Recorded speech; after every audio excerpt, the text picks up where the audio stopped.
نبی علیه السلام فرمایي چې د کومې ښځې د ژبې څخه همسایه محفوظه نه وي، چې د کومې ښځې د ژبې څخه همسایه په تکلیف وي، او د کومې ښځې د ژبې څخه په کور کې نور زنانې په تکلیف وي، په کور کې نور خلک د دې د ژبې څخه په تکلیف وي، نو نبی علیه السلام فرمایي چې د دې ښځې نفلي روزې نه قبلېږي.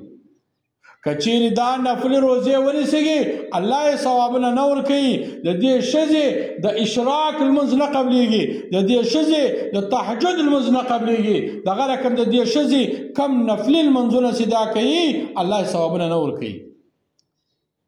د کومې ښځې د ژبې څخه چې همسایه په تکلیف وي، نور انسانان په تکلیف وي، دا ښځه بدزبانه وي، لیورونه په تکلیف وي ځینې، او خسر زنه په تکلیف وي، میړه زنه په تکلیف وي، یا نور انسانان د دې د ژبې څخه په تکلیف وي، نو نبی علیه السلام فرمایي چې دا ښځه نفلي روزې ونیسېږي، ثوابي روزې ونیسېږي، د دې ښځې ته الله ثواب نه ورکوي.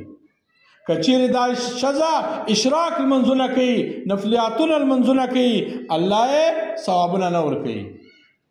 دغه رقم د کومې ښځې د ژبې څخه همسایه په تکلیف وي، که چیرې دا ښځه د قرآن شریف تلاوت کوي، قرآن شریف وایي، الله یې دغه د قرآن شریف د ویلو ثوابونه نه ورکوي.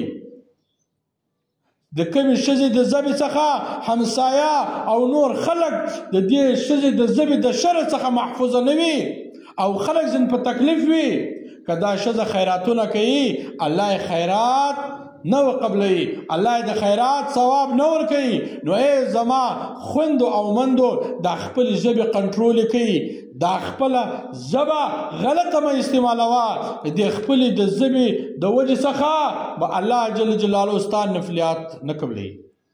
ته به نفلي روزه نسې، روزه به دې نه قبلېږي.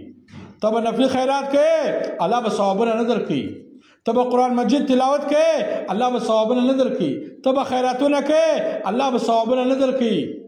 نو ای زما خویندو او مندو خپلې ژبې کنټرول کوي، غلط یې مه استعمالوئ.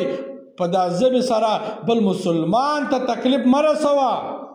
که چیرې خالي ستا همسایه ستا د ژبې څخه په تکلیف وو، نو ستا نفلي حج، ستا عمره، ستا هغه نفلي خیراتونه، ستا نفلي لمنځونه، ستا د اشراق لمنځونه، ستا د تهجد لمنځونه، ستا نفلي روزې دا یو باندې الله تا ته ثواب نه درکوي.